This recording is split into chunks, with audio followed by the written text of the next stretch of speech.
Good morning.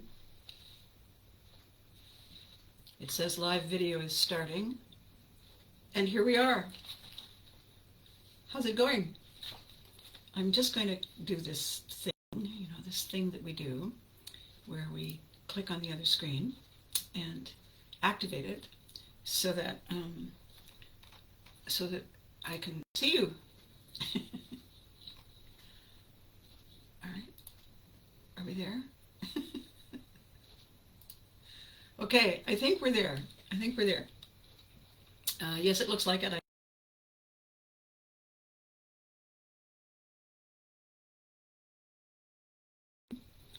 Create another event.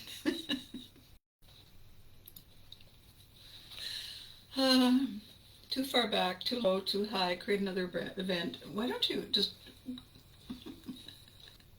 go away, Abby? Why don't you just go away?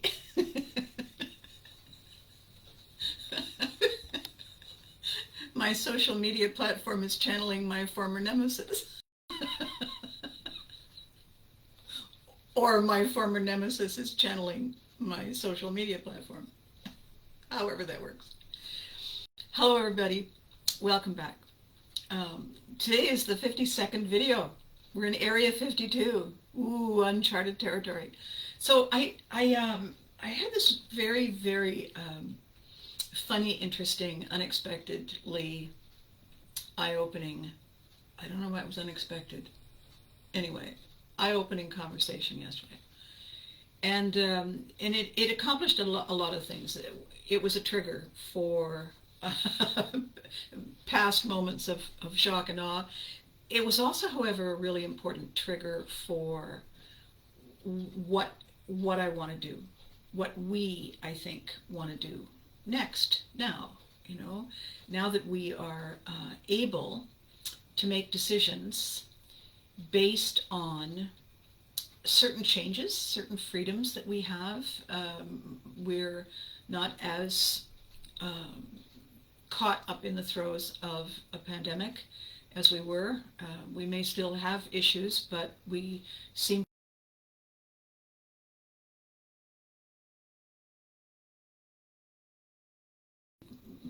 presumably from familiarity, hopefully from safety. And what I think is important is that we're just getting our breath, right? We're just getting our feet back underneath us. We're just getting our bearings. We're just sort of in the middle of breathing and saying, well, thank goodness that's over, whatever the hell that was. And then all of a sudden, more stuff. And when we are tired, when we have really, brought just about everything we've got to the table, and then someone hands us something that smells off and looks worse, it feels unfair. Really, it feels like, oh, come on, there's got to be a better way to make this happen. There's got to be more fun that we can have. Isn't there? There has to be. And I'm just going to do something with this because I think it's a little high. And if I bring it down, then is that better? Yeah, I think that's better. Anyway, a terrible tragedy yesterday in Texas, and a lot of other tragedies in places that we didn't hear about and didn't make the news, but shattered hearts and,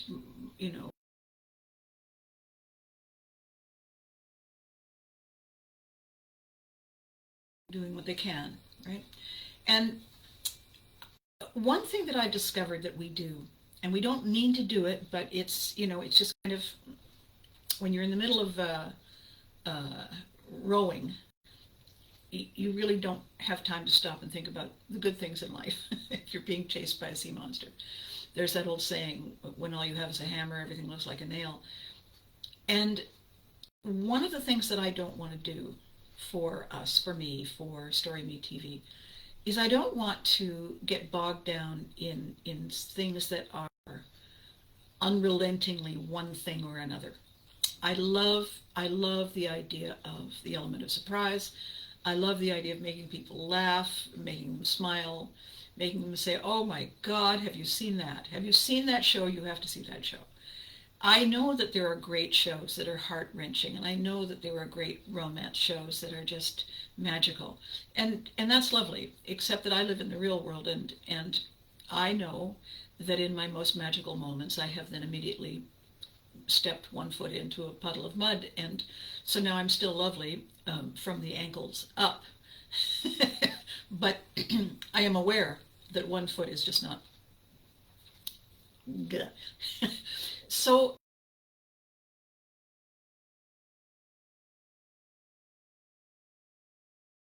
you say about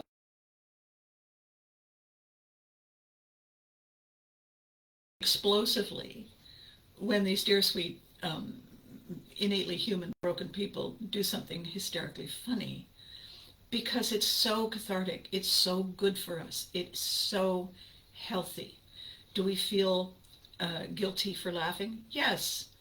You know, do we think, oh my God, I shouldn't have laughed at that? Well, yeah, you know what? Yes, you should. We need to laugh. We need to, it's like a steam kettle. You need to get rid of the backup, the buildup of the frustration and the feeling of helplessness and the feeling of, it's never going to end, and the unrelentingness. We need the balance. We need the waves of life, just like the ocean. So in this conversation I was having yesterday, we were talking about people who disappoint you and cause you the utmost damned astonishment. We were trying not to hurl pointed things in each other's general direction. And at one point in the conversation, I said, I think there's a story in this. I think there's a show in this. And then that just produced a whole lot of giggles, because of course there's a story in it. Of course there's a show in it. It's brilliant. It'll write itself. Well, it won't write itself, obviously, but it will lend itself to being written with a lot of opportunities. And after the call and the going away and the thinking about all the things we said, and recognizing all the flaws, and admitting to all of the less than perfect behavior, I said to myself, you know what? I've been waiting for this. I wasn't waiting for a lot of the stuff on the call, but I've been waiting for the universe to say, you know what would be a cool way to illustrate pivotry in motion? And rather than endlessly serious stories, endlessly, and then I turned my life around and everything was this, or I'm still struggling, but, because those are great stories, and those will have a place. However, as I've been saying and saying and saying, my favorite show, my intended flagship, also a turnaround, also a pivot-driven show, was unrelentingly funny. And I think that that's something that we all need. I think it's brilliant medicine. It's not fattening. It doesn't cause calories. And it gives us a chance to laugh at ourselves. It gives us a chance to say, oh my God, how the hell did she have the nerve to do that? And how did he with a straight face say that? Those are the kinds of things, I think, that will be a healing opportunity. And I can't say too much about it because I still have to work on the, foundation posts you put down to structure it, and I have to register it and, get the outline done. But the bones are there. The bones are there, and I think it will be just an absolute riot. It will give me an opportunity, it will give us an opportunity to share more pivotry moments. This time, the funny ones. And that way, these books, these showcases, these Pivotry showcase books with my lovely people, with you, will also include equal opportunity train wrecks. And I am so excited about this. I can't begin to tell you, because it speaks to all of us when we reach a point where we simply say, I'm done with this. I need to do something else. I need to put on a bright red hat. I need to wear large, ridiculous earrings. I need to not get drunk and forget it all, but do something just foolish in order to vent, in order to laugh, in order to cause everyone else the utmost damned astonishment. We all need that. And I know that in the moment, in the immediate aftermath of a terrible, terrible tragedy or crisis or event that just erupted from nowhere, or so it seems, that's not the moment. In that moment, we are making sure we're breathing, making sure the bone isn't badly broken, making sure we're out of the worst of the wind, making sure we have drinkable water and a place to sleep. We need to honor those moments.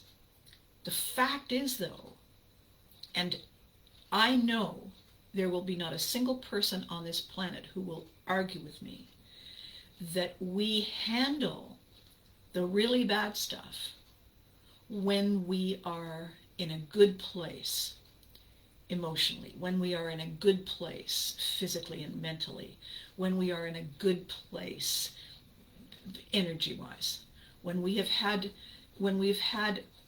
a single night's uninterrupted sleep.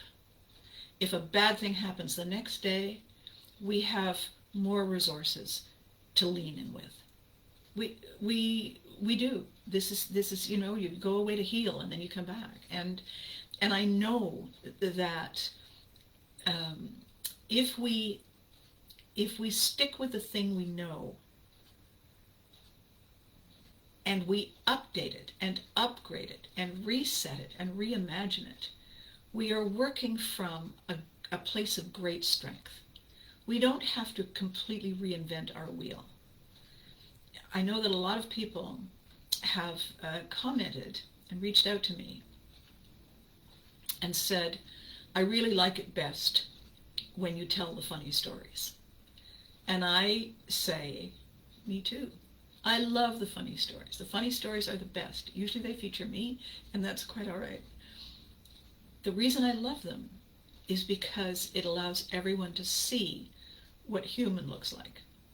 It allows everyone to see what somebody else, somebody supposedly famous who, should know what she's doing, it clearly doesn't, and has the ability to laugh at herself and the situation and say, yes, yeah, that would be me. I did it again. Oh, look, here I am, learning apparently nothing, except that I am learning. What I'm learning is how to use my didn't see that coming moments to entertain, educate, and give permission to other people to be less hard on themselves. Because, you do your best, and then it sucks. And it's disheartening. You go from being a perfectly grown person to this small child saying, I can't, it's not fair. I try my best and it still looks like crap. And yes, dear, it does still look like crap. And so maybe we don't have you do that anymore. Perhaps that is not your superpower, but I want it to be. Yes, well. And so if we allow ourselves to just laugh at the wrongness of it, at the silliness of it. If we all channel my Brooklyn biker buddies who looked at me and said, "Are you listening to you?"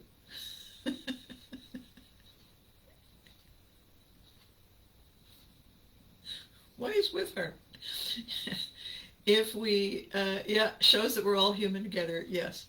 Um, the the the best time ever for me is not a practical joke, because that always makes someone feel that they were made fun of, that there was a secret plot going on and everybody was in on it except us, and that's isolating and unhappy. However, if we, good morning, Abby, it's great seeing a famous person just like the rest of us regular Joes. Yes. I like to think of myself as an irregular Joe, really,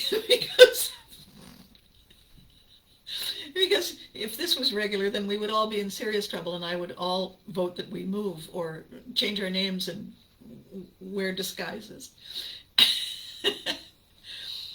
Everything about finding the humor is not about making fun of it.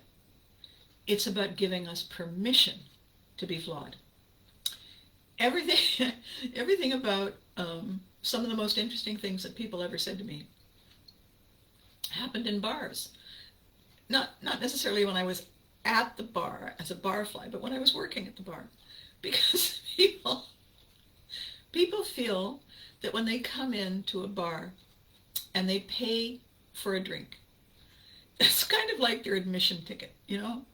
And you're supposed to be the endlessly generous and listening and caring and wise and heavy pour therapist. And it's not true. It's never been true. And it doesn't matter how you beg and plead, it won't ever be true. And when I think of those stories, when I think just of my stories, if I asked 10 bartenders for their worst funny moments, my God, this series that I'm going to create about just things going wrong, pivot moments that didn't make the grade.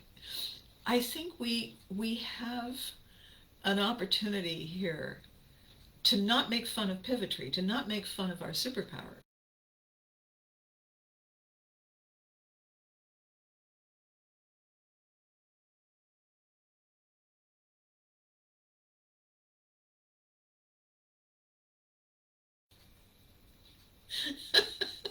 Same thing. Manicurist, same thing. Almost the same as a masseuse, except that usually you're just moaning on the table with there's not really a whole lot of confessions going on there. But yes, the opportunities for people to tell you the worst thing that ever happened to them that are just a riot,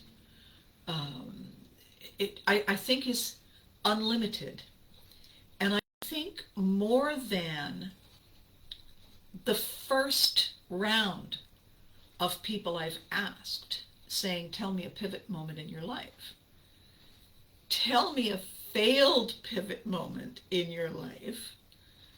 I just have a feeling that I have opened Pandora's box and these magnificent stories are going to come out. And am I going to put them in the book? In the books? I don't know. I certainly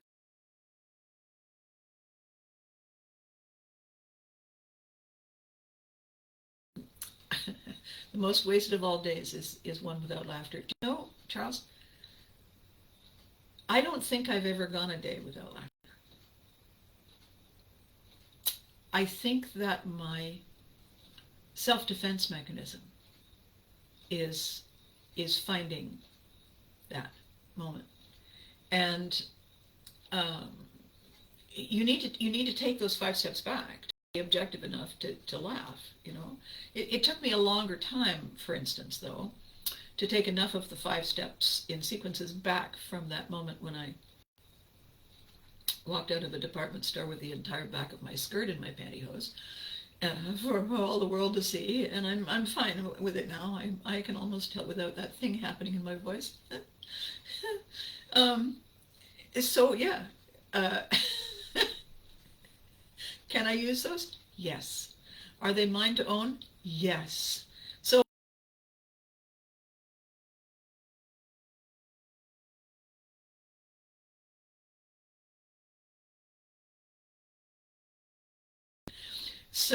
so I really think that what we need to do here, I'm so excited by the concept. I am so excited by the concept. I'm so excited by the working title I've come up with. I'm so excited. I can't, I'm just, I'm a lousy secret keeper. I so want to share it. However, um, I did let slip one element. There's a bar involved. There's a bar. One of the locations is a bar, which because I've just spent way too many wasted days and wasted nights, and as have so many of us. And so if we can salvage any, the tellable tales, I think that'll be quite wonderful. So here's what I want to do. Here's what I want to do. I want you collectively and individually to get excited about the idea of contributing train wreck pivots. Yours or ones you heard. We can change the names to protect the guilty, right? And my pledge to you, and those of you who have worked with me know that when I make the pledge, and I do it in public, I mean it, is that you will be credited. If we can use it, you will be credited. We're going to have the longest writer's credits on this series in the history of entertainment. I think it's definitely going to be our flagship show. I think it has the potential to be a winner. And it's only fitting, really. The irony is so Viking worthy, really. How this evolved, how this came to be, and so I know I'm saying all kinds of secret stuff that isn't going anywhere, and I apologize. So the pivotary moment that happened yesterday, and then kept unfolding like a little origami flower all through the evening, and I woke up several times in the night laughing and writing down notes. And I'm talking about today is two things. I usually say there's three, and probably there'll be a third one by the time I finish talking about two. The first one is that bad things happen. They happen to bad people, they happen to good people, and they just randomly happen to all the people. Fortunately, we are resilient. If we choose to keep standing staring at the bad thing, we are stuck living a shadow life.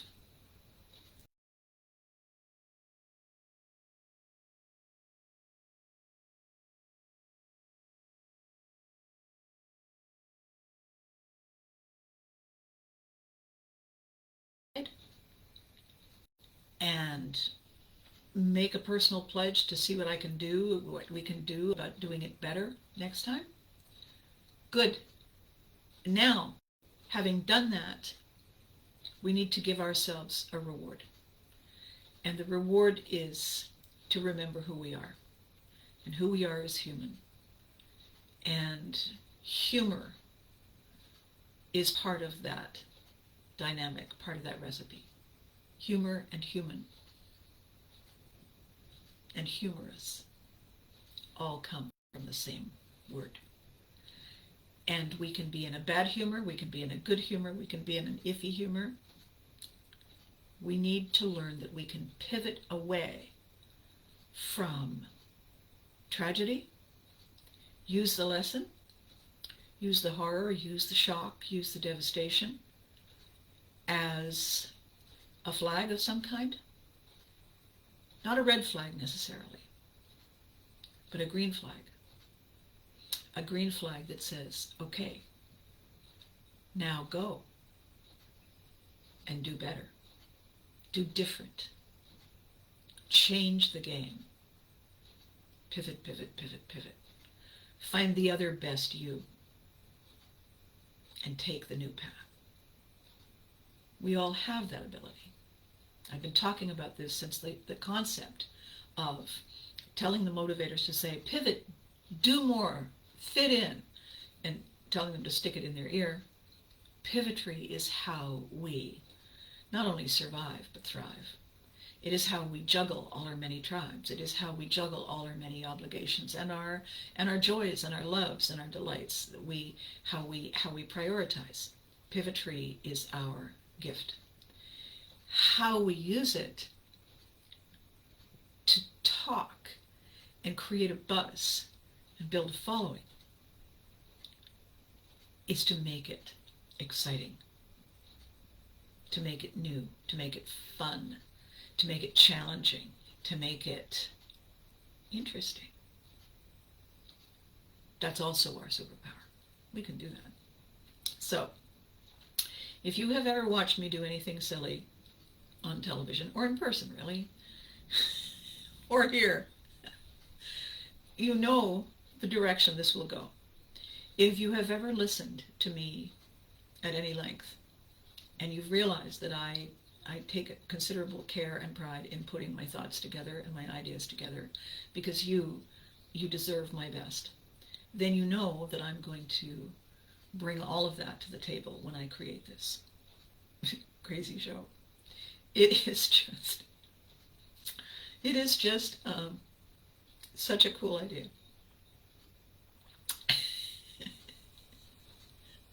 Picture candid camera,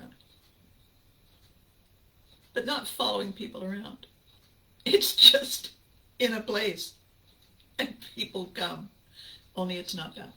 It's better. I'm just trying to give you an idea. Listening to people say things and watching other people react and turn away. Only without embarrassing anybody, because it's scripted. It's not a reality show. It might be based on certain real things that may or may not have happened. So this is where I want us to go. So we need to get together one day for 5 hours and have a glass of wine. Oh, darling, if you think 5 hours and one glass of wine is a recipe, you're right. We need to talk. We seriously need to talk. The object of the exercise for me always is this. We are permitted to be tired. We are permitted to say, I'm not having fun. We are permitted to say, you have trespassed on my boundaries. Piss off. Or go away. I love you. Now go away. We have permission to protect ourselves. We have permission to shine. We have permission to soar like Viking butterflies. How we do that is by letting go of a crazy, I'm going to say, back of the brain belief that survival is the same thing as control. It isn't. Survival is not about control.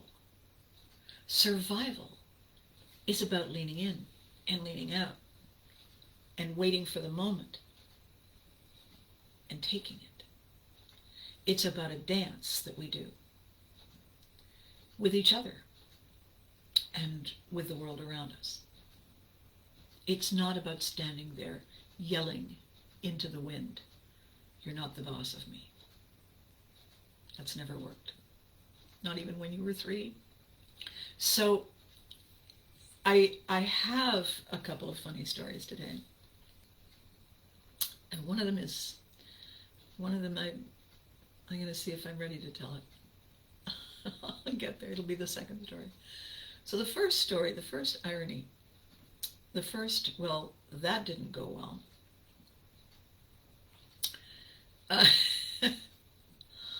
was the day I tried to channel Desdemona and have a romantic rendezvous with someone who was completely inappropriate. Completely inappropriate. So, oh dear. Um, this gentleman was coming to see me. Um, and I stood in the window where I could see any cars coming down. I lived, there was a hill and then kind of a dip, and then my house was just after the dip, so it was like you could see the road coming. And it was late, and it was later, and it was latest.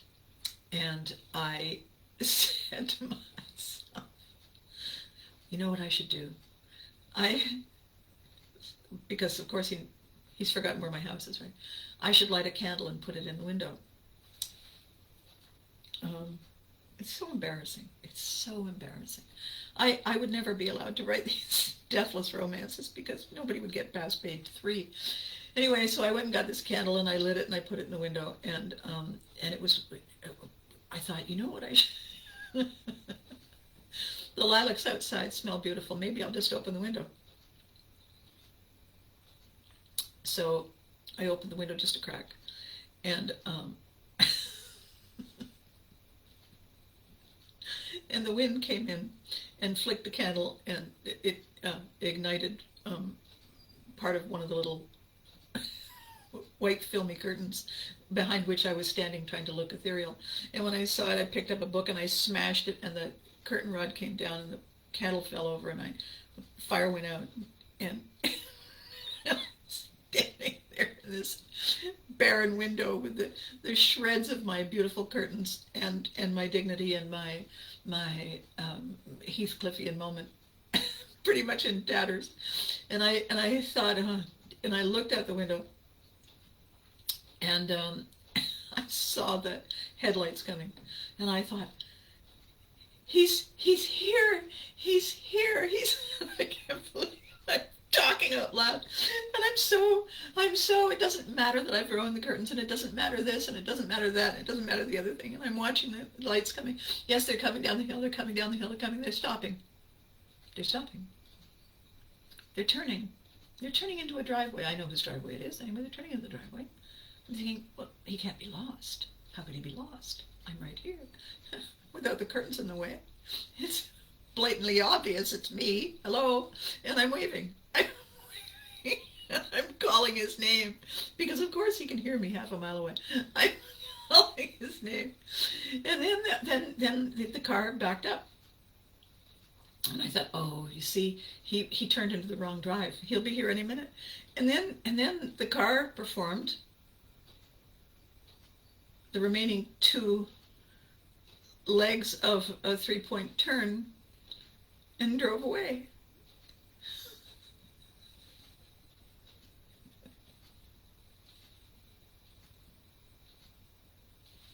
Gone.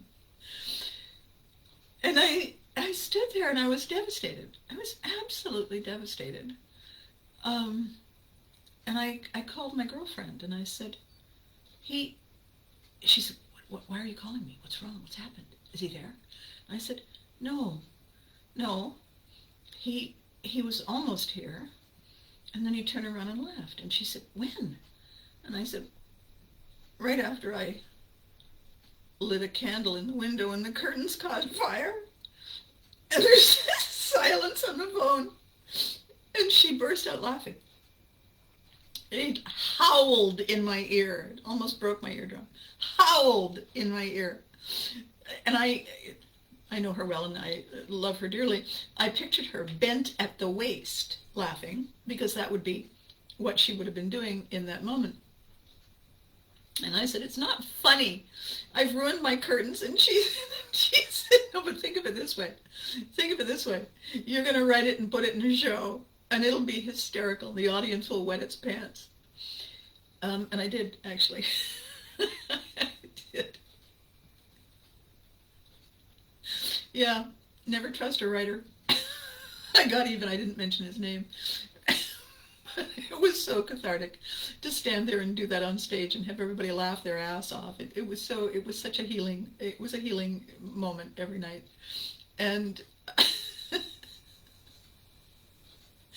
and what got me out of a stupid despair, because he was completely impossible, completely ridiculous, and who drives 80% of the way to some woman's house and then just turns around where he knows she can see him and drives away? Who does that? Especially when he knows that he's going to run into me. We lived in the same small town. He knows he's going to run into me. What's he going to say? Oh, yeah, I forgot my medicine at home. I who? So was that an idiot? Yeah. Was I being an idiot? Yes. Have I learned my lesson?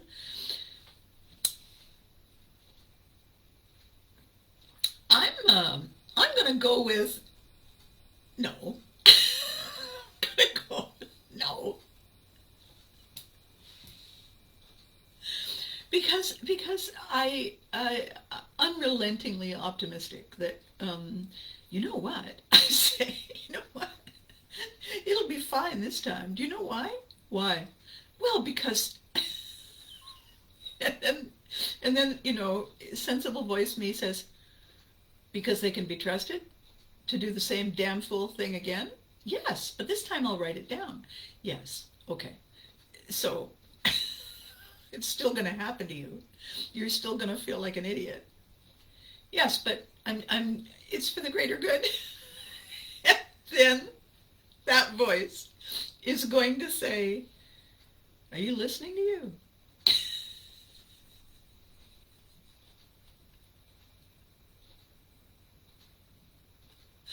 Ah, dear, oh dear, oh dear. So I sincerely hope that little that little revelation has been of some help. That's a fairly strong, strange thing, whoever that is. I'm just going to make that go away. How bizarre. Do I want to delete that? Oh, yeah. Speaking of randomly odd things, so today I am so focused on pivotry, as I have been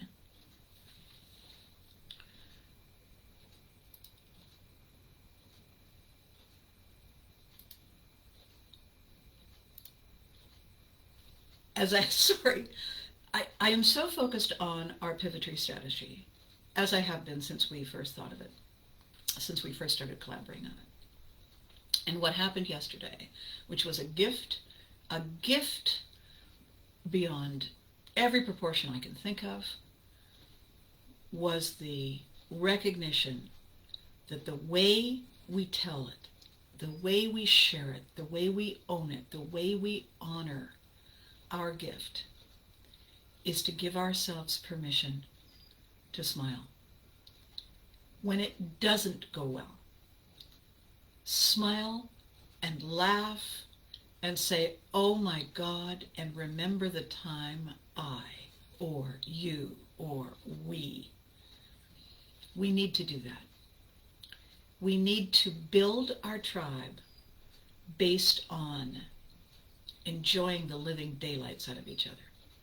We need to build our tribe based on joy in numbers. Safety in numbers, of course, that's a given. Elevating each other, of course, that's a given. Supporting, leaning in, that's a given. And joy, and laughter, and love, and forgiving the flaws. And allowing ourselves to be loved by our fellow tribe members. That's the glorious side of pivotry. Coming through something and celebrating. And I think that's where we're going to be able to go. So, having said that, you all now have an even more exciting opportunity. Not just you, not just your insanely crazy, unfortunate train wreck stories. you need and you must reach out to your friends. You need and you must tell them Abby Hagyard is onto something. She's going to create a show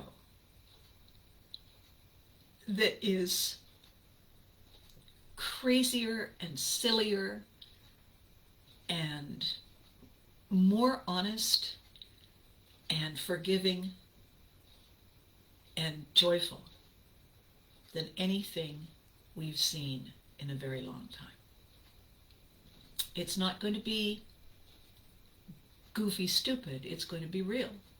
It's going to be people doing their best and getting it wrong. In public. And knowing that this is where they belong. And because we're going to be doing this show and broadcasting this show through the internet,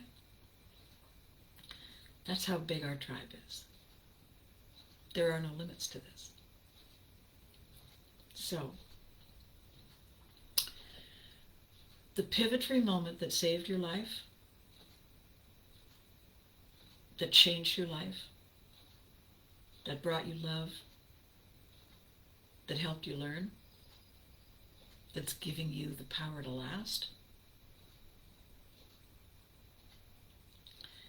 there's another book, Pivot to Laugh. And I think that's going to be the one that wins the horse race. I think that's going to be the long shot, and I think it's going to win the race. So I think we all need to put our bets on it. Does that seem like a good idea? I'm just so excited. I'm just so excited. And I hope you are too. So as I said, it's been a tough week for a lot of people. It's been a tough couple of years for a lot of people. It has been a devastating time for many people. We need some good medicine. We need to laugh. And I need your laugh moments. I need your train wreck moments. So you know where to find me. You know where to find me. You can message me. You can find me on Facebook. You can find me on LinkedIn. You can find me on Twitter. You can find me on Instagram. And you can find me on YouTube. You need to send me your train wreck moments. Your pivotal train wreck moments.